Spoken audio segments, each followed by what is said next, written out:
It's time for the Brouhaha Sports Show. Brouhaha Sports with award-winning sports writer Dale McKee and co-host Marshall Wood.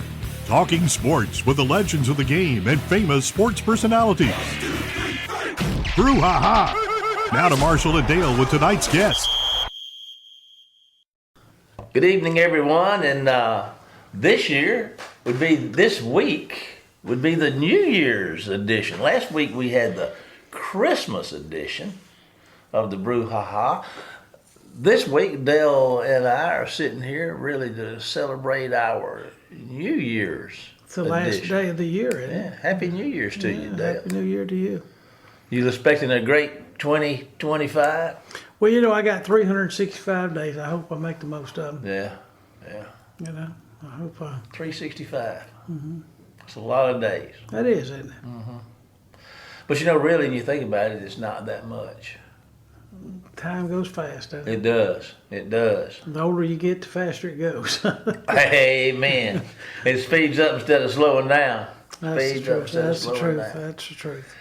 Well, you know, we've been playing a lot of football, Dale, making our way, you know, to see who's going to wind up on top. Any surprises or anything looking out? I think the surprises may come this week. Yeah. Oh. See, we started out, Notre Dame beat Indiana 27-17. That wasn't a surprise. Penn State over SMU 38-10. Texas over Clemson 38-24. Ohio State whooped Tennessee 42-17. Now, this week we're looking at the Fiesta Bowl with Boise State and Penn State. Wow, who you liking that one, Dave? I like Penn State. I do too. I don't think Boise State belongs. But I think this will be Penn State's last win Yeah. in the playoff. I just don't think there's just something about them. They don't look like Something missing. They don't look nasty enough. Yeah. All righty. Peach Bowl, number 4, Arizona State and Texas. I still like Texas in that one. Yeah, I'm with you on that. I think that, but I'm not so sure after that week. But I'm sure about this week. Yeah. I think they'll beat. I think Arizona State's another poser that doesn't belong, but they're the conference whatever, so that's all well and good. Rose Bowl, number 1, Oregon versus Ohio State. This will be, what, the second time they've played this year? And I believe Oregon beat them the first time. Beat them 1 point at Oregon, and Ohio State outplayed them for I believe it was probably 3 quarters. Yeah. And I really look for Ohio State maybe to pull it out. I really do. I can't believe this, Dale, but we agree on every one of these things. Now let's look at the last matchup between Georgia and Notre Dame in the Sugar Bowl. Who you like in that one? Well, I'm going to go with another upset. I think I'm going to get the Fighting Irish in this one. I really believe that they've had a good year. Yeah. I mean, you know, they don't really hurt themselves, and Georgia's got a number 2 quarterback going. Of course, I know they're Georgia, and they just fill in when they can, but I don't know. For some reason, I like Notre Dame, especially with them playing in New Orleans. Well, New Orleans is okay. Not Atlanta, New Orleans. Yeah. and there's a lot of Catholics down there, and especially, Well, yeah, that's true. LSU fans will be pulling for the Irish, I'm sure. Yeah. No luck of the Irish. Well, I think I'm torn on that one, but just so we won't be too get-alongy. Okay. Or amenable to one another. I'm going to go with I'd hate to get along with I wouldn't want to get along with you. I'm going with the Bulldogs. You stink. You know. Anything else exciting going on in the world of sports you want to chunk out there for us? Well, I hadn't really seen any really great bowl games. Of course, I saw a couple. I can't remember all the names. I got a question for you. Sure. What do you think about Cam Ward and what he did down there playing the other night? I thought that was probably as tacky as anything I've ever seen. What made it the tackiest to you? Well, he just basically taking off his jersey, throwing it up in the stands, walking off the field, He played in a half. Played a half. And he set a record. Yeah, and then he came back out in the second half. Yeah. I'm kind of like you. I wouldn't. He was 190 yards in the first half, threw 3 touchdowns, and they had a lead at the half. And like you said, he didn't play in the second half and wound up losing by 1, 42 to Well, 48. maybe the coaches knew about it ahead of time, which I don't think that's right. He played for half the game. Mm-hmm. Well, I guess that's better than nothing. But there was another Cam I was impressed with, and I don't know if I should be impressed with him or not. Talk to us. Cam McCormick, tight end, the University of Miami, Yeah. 9th year senior. 9 years. 9 years, played college football. Yeah. He was in the class with Benito Jones in high school. Wow. Benito's been in the NFL this is his fifth year. Fifth I believe year. that's the way I calculated. Fifth He's year. retirement qualified after Yeah. 5. Yeah. I'm just saying, but the boy had, to be honest with you, they gave him an extra year in 19 for the virus. And then they gave him 2 other years because he broke a leg. And then he had issues the next 2 years after that and did not play. But during his 9-year career, he played tight end. He caught 32 passes in 9 years. 9 years. Yeah, but honestly, he probably only played about 4 or 5, Yeah. But anyway, coaches liked him. He started at Oregon, and he came to Miami when the Oregon coach left Oregon to go to Miami. Yeah. And that was about 3 years ago, I guess. So anyway, 9 years is a long time. I think they need to have a better limit on that. Yeah. I did read something on the transfer portal. You can enter the portal, but it's up to your present head coach whether you continue playing. Okay, so I think we might have discussed that some last week Yeah. about this. So, Yeah. in other words, you can enter the portal, but if your coach allows you, you can still play in the. And I think we've seen some of that, have we not? Yeah, and most coaches are not going to allow it, but Why not? I don't know. I guess they think you've deserted your team, Oh, I can follow that rationale. I don't know that I agree with it, but I can No, certainly understand it. I think there's a couple things about college football. I think that you should be only able to transfer one time. I think that I think it's very unfair for you to give a high school kid $1 million contract when there's a kid been in your program 4 or 5 years that's not making that much, because based on how much his worth was on the high school thing. I think that they need to have a pay structure. All freshmen get this, all sophomores get this, all juniors and seniors get this. That's the only thing going to save college football, I really believe. But the portal has transferred all the way down to the high school level. The junior college kids are getting an extra 2 years now, but a lot of them are not being recruited. A lot of high school kids are not getting recruited anymore. Southern Miss signed 5 high school kids in their signing class this year, and they've gotten like 13 transfers, and none of them are junior college kids. And Mississippi, I don't think Ole Miss signed a junior college kid this year. And I think Southern might have signed 1. And I think that, junior college football used to be fill-ins for Ole Miss and State and Southern. Each one of them getting about 6 or 7 a year, 5 or 6, just filling in positions. Now you can go get somebody from Central Michigan to play for you. So I think it's going to affect the game in the long run. What exactly? The Well, transfer portal or the pay-in? Yeah, well, the transfer portal, making, going for more money. It's already affecting the game, don't you think? With Yeah, Cam Moore, they but won with him and they lost without I him. think now it's coming down into even. It's limiting your high school kids from getting scholarships. It's limiting your junior college kids from getting scholarships. They're saying, well, we're going to give the junior college kids another, 4 years to play besides what they've already played.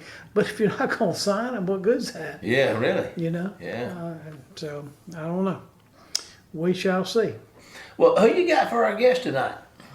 Well, we're going to bring back an old time friend here during the holidays, Hunter Dawkins, and he was down in New Orleans yesterday, on Sunday, watching the Saints play. Oh, boy. Watching the Saints go marching in. That's right. Well, I'll tell you what, we think a lot of Hunter. I mean, he's been with us a couple of times. We always enjoy him. So let's take a break here from a sponsor, and we'll have old Hunter with us when we get back. Sound like a plan? Sound like a plan. Okay, folks, let's take a break, and we'll hear from a sponsor, and we'll be right back after this commercial break with tonight's guest, Hunter Dawkins. Phillips Building Supply in Laurel, your hometown building supply store since 1954. We are locally owned and pride ourselves on helping our customers find exactly what they need. From foundations to roofs to doors and windows, Phillips has it. For tools, hardware, lumber, and plywood, visit Phillips Building Supply. Welcome to the show, Hunter Dawkins. How are you doing today, Hunter? My friends, I'm doing great. It's been a great year so far this year, and of course we're coming out to a close, but it's been a good quality year, not only most of the football season was not exactly a 100% successful year, but we've got a lot of good things happening in the state of Mississippi, at least as of recently. So. Yeah, we got, of course, Ole Miss might have had a disappointing year in their own eyes, but they still had a good year. They got a chance to win 10 games, and of course Jackson State had a great year.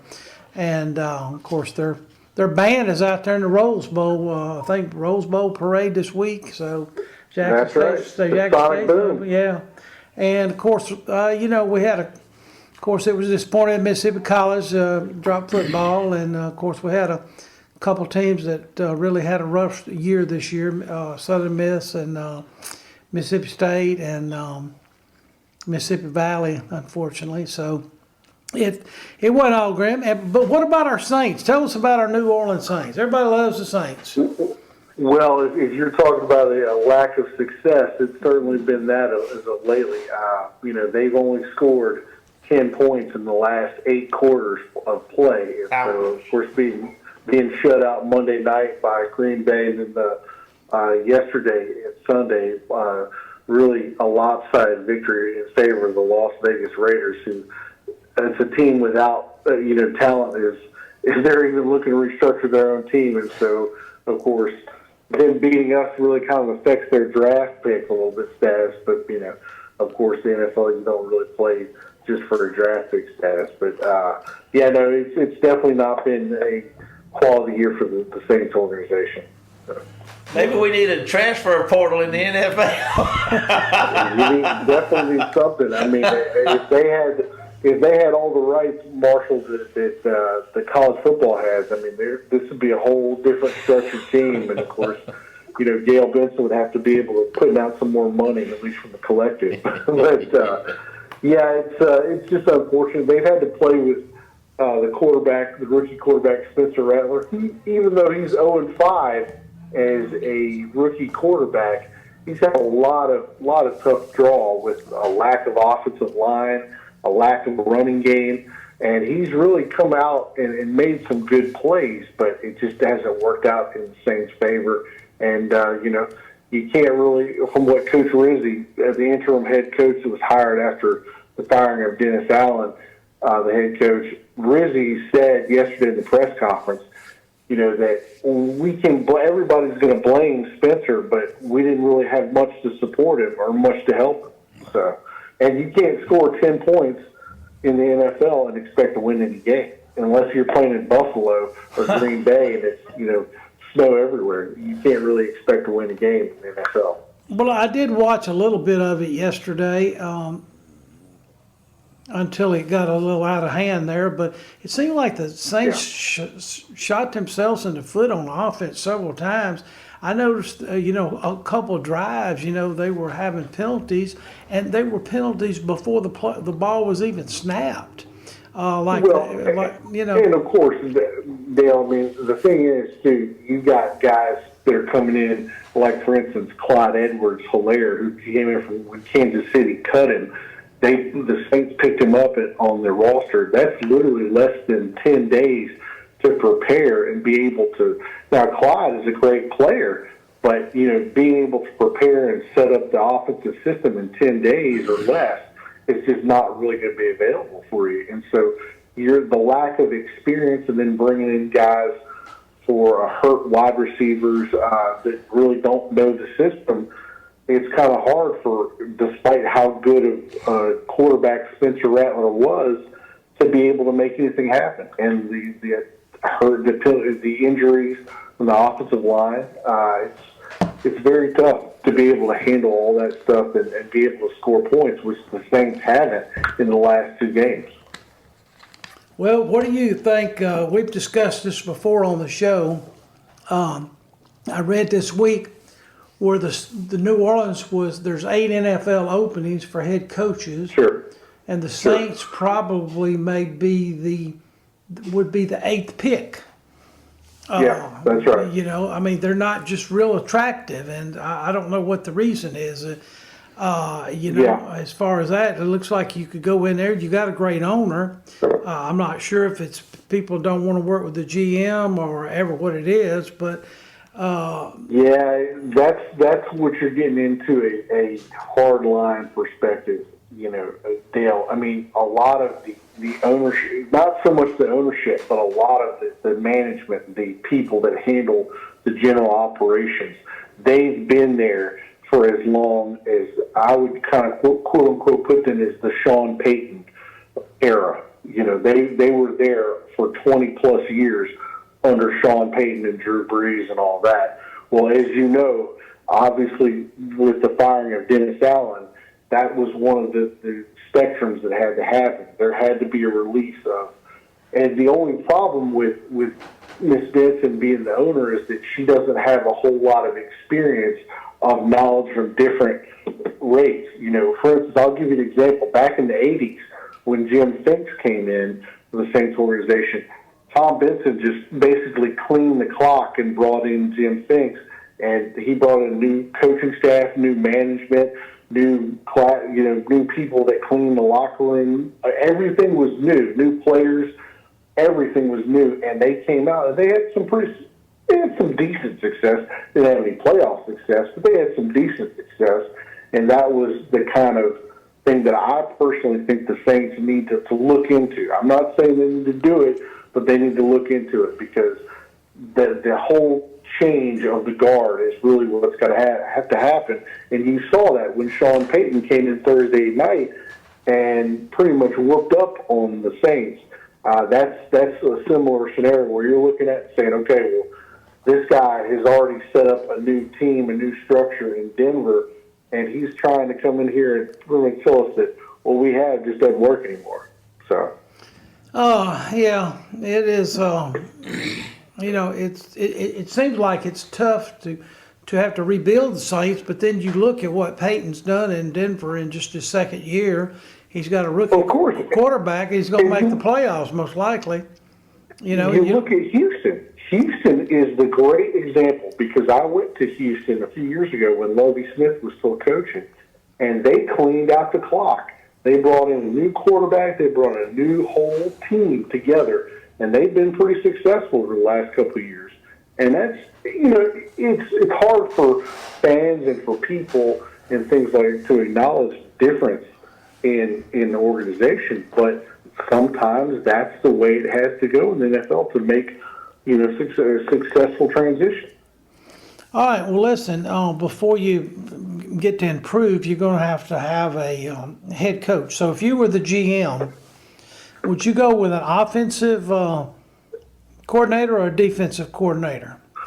Well, personally, and I'll tell you what my opinion on this matter is, but I'll also tell you what I think Mickey Loomis is going to do if he's still the general manager at the end of this year, which I'm sure he is because, like I just mentioned to you, Ms. Benson doesn't necessarily have a whole lot of knowledge about, or experience up to the level of knowing the NFL crowd. But that being said, I'm pretty sure that Mickey Loomis and that group is going to select Aaron Glenn, the Detroit Lions defensive coordinator, to be the head coach. Because Aaron, has a lot of experience. He started his coaching career and finished his playing career in New Orleans. And so that makes a easier transition, at least for them. However, in my opinion, I would personally like for the Saints to pick up Mike Vrabel. Mike Vrabel is a guy that's has got good head coaching experience, similar to USM. What USM did was they picked up a guy with some great head coaching experience. And that is what I believe is going to lead you to the next direction. And now Mike Vrabel may want to keep some of the staff like Clint Kubiak, who really had a good plan set forth, but he obviously had a lot of injuries on the offensive platform and just didn't it couldn't happen because there wasn't really anybody there. But he might decide just to bring in a whole new different group, which, in my opinion, that's what makes, a winning culture, a winning head coach. And I think Vrabel would do that. But like I said, I don't necessarily believe that Mickey Loomis or other staff want to change the transition of what they have going. Well, you look at it like that, but are they going to be able to get Glenn and Vrabel? Because so. The Jets. Glenn played for the Jets also for most of his career before he came to New Orleans, and so I was just wondering. You start looking around. Well, I know the OC. I'll tell you this, Dale, that the Jets are probably the least attractive job that anybody wants in the NFL. As you remember, Bill Belichick being offered that job a few different times. Yeah, it's not an attractive job because not only do you have to deal with New York media, you got to deal with just a total team restructuring, and it's not something that you want to necessarily go into versus coming down to New Orleans, an area that Glenn coached for a long time and understands the winning culture, unlike the Jets. So. Well, listen, I'm throwing out different scenarios today. What about if Jerry Jones decides not to keep Mike McCarthy, or let's change the tune of this. If Mike McCarthy decides not to stay with the Cowboys, do you think he would want to come to New Orleans, and do you think New Orleans would be a good fit for him? Mike McCarthy is a very good football coach, and I think that he gets a lot of bad rap because of things the way that they've happened in different schemes that he's been a part of. But at the same level, I think Mike McCarthy is a good offensive coach and can bring you an offensive line as being a former offensive line coach, but also being a head coach, a successful Super Bowl winning head coach. It's just something that I don't think the Saints are going to have the ability with the salary cap and things as such. I don't necessarily believe that they have the money to do that, but that's not a good possibility if that could happen. I got you, because I know that it's been about 20 years now, but came down to Sean Payton and Mike McCarthy for the head coaching job in New Orleans, and McCarthy ended up taking the Packer job, which turned out to be great for him. But sure. So I know there's a connection there somehow, and I was just trying to get the different scenarios out there. I know the OC at Detroit's very impressive, but you talking about the Jets being a bad job. What about the Bears job? I saw the other day, Marshall was kind of joking, but the Bears quarterback, the rookie from USC, there was a picture of him on Facebook yesterday saying that he had entered the transfer portal. Well, the funny thing, and of course, like you said earlier about if they had the NFL had the same ability as college football with the transfer portal, there'd be a whole lot of different scenarios, and I certainly agree with you on that. But I think the Bears have, at least they have the players, they have the personnel. I think a lot of that has to do with, and Dale, I don't, and Marshall, I don't like to criticize coaching because I was a former coach for a long time, and I know what those coaches have to go through. But there's a lot of key decisions that were made that were just not exactly, at developing. There's different coaches that are good at certain things. For example, the guys that are good with younger quarterbacks because they can develop younger quarterbacks, and there just wasn't a lot of there to develop Caleb Williams. And I'm not saying that he shouldn't have been the starter, but there's got to be at least a veteran backup, a veteran, just personnel across the board. The Bears is an attractive job because if the problem with the Bears is their division. They have a tough as nails division. You have the Lions, the Packers, the Vikings, who are all at least 9 to 10 win teams in that division. So you have to be able to set a standard and develop early on to make something happen. But it's not an unattractive job. It's just not. It's more of a developing job. So. Well, this is Marshall checking in. Guys, we're about out of time. So, man, Hunter, we just appreciate you being with us, and you mean a lot to our show, and we're thankful for you, brother. I appreciate you, Marshall, and I know we didn't get a chance to talk about the USM Golden Eagles, but I'll tell you all one thing before I leave. That was a great and 100% hire, and not only bringing in Coach Charles Huff in, but bringing in the personnel, the transfer portal, everything, and including that. And like I said to you earlier, Dale and Marshall, that the Mississippi schools have had a lot of things going in their right direction. Mississippi State and Ole Miss picking up some good quality players in the transfer portal. It's going to be some good football next year, I believe, in Mississippi. Ain't nothing like being excited, brother. We're going to ask you to hold on just a minute. We're going to take a break here from one of our sponsors, and Dale and I'll be back with the final segment of tonight's Brouhaha right after this commercial break. Thanks again, Hunter. Hang on. Phillips Building Supply in Laurel, your hometown building supply store since 1954. We are locally owned and pride ourselves on helping our customers find exactly what they need. From foundations to roofs to doors and windows, Phillips has it. For tools, hardware, lumber, and plywood, visit Phillips Building Supply. Welcome back, everybody, to the final segment of the Brouhaha tonight. Football. National championships out here. We're trying to go through playoffs. We're trying to get everything set up like it needs to be. But let's just take a look at history here for a minute. The full list, I got the college football teams with the most national champions. I see you looking over here. I see what you're doing. You're trying to sneak over here. It's hard. Let me think about. Let me think. If you pull this one out without seeing, I'm gonna hit you. I'm gonna just knock you back. Notre Dame, USC. Alabama. Well, you mentioned two. The first one here. Let's see, the powerhouse teams with the most consistent success. You know who leads the list? Yale. How about that?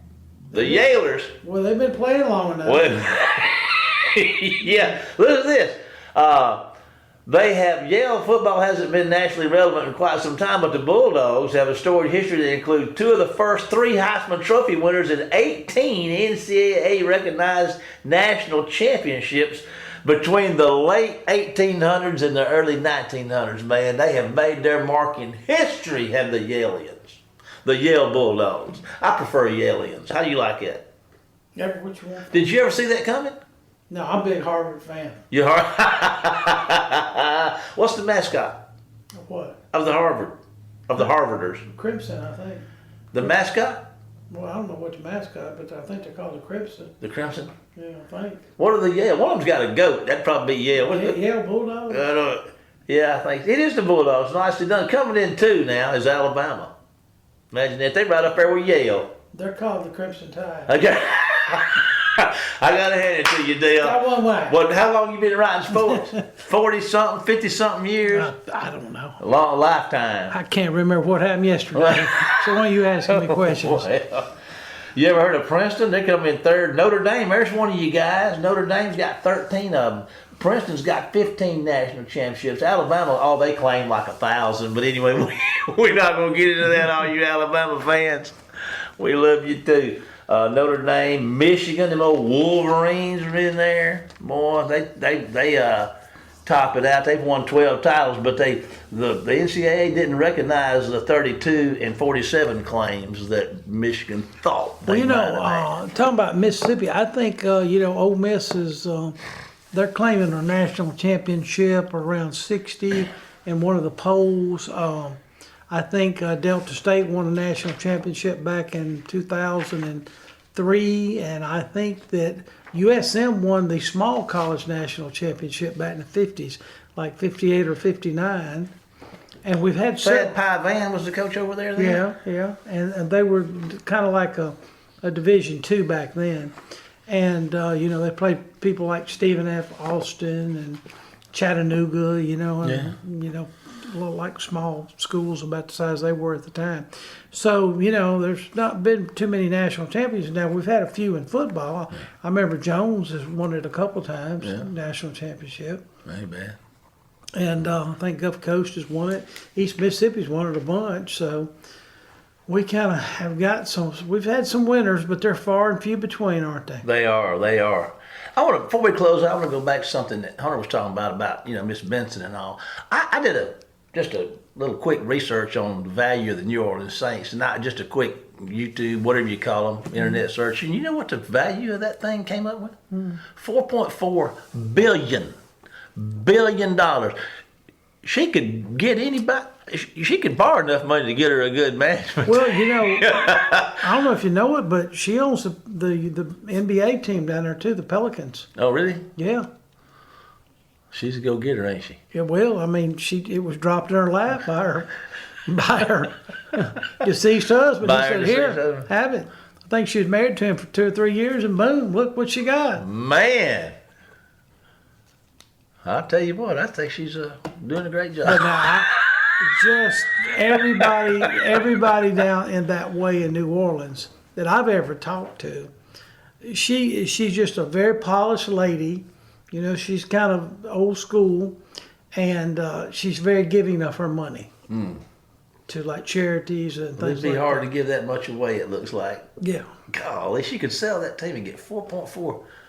Like Uncle Jed would say, billion, them new kind of dollars, them billion dollars. Sure. Well, look, Dale, we're out of time. Are we? I appreciate you. I hope you've had a wonderful year. Have you had just don't even answer that question. I know you have. I have, because, because now I'm kind of I've been on vacation since about June, so I've really enjoyed the last half of this year. The party's over, baby. Yeah. But anyway, we appreciate you, Dale. I'll let you bring the Brouhaha. Again, we want to thank Hunter for being with us tonight. And we want to thank you for listening in. We want to remind you that you can follow us, during the week on our Facebook page at the Brouhaha or on our YouTube channel where all the shows are cataloged where you can listen to them on demand. And that YouTube channel is called the Brouhaha. But for now, to close out this year, it's time to say goodbye, Dale. Goodbye, Dale. And we'll see you next year for more of the Brouhaha. Get us out of here, Jamie. You've been listening to the Brouhaha with Del McKee and Marshall Wood. Heard Tuesday evening, 6 p.m. on WABO. For more of the Brouhaha, follow us during the week on Facebook and WABO.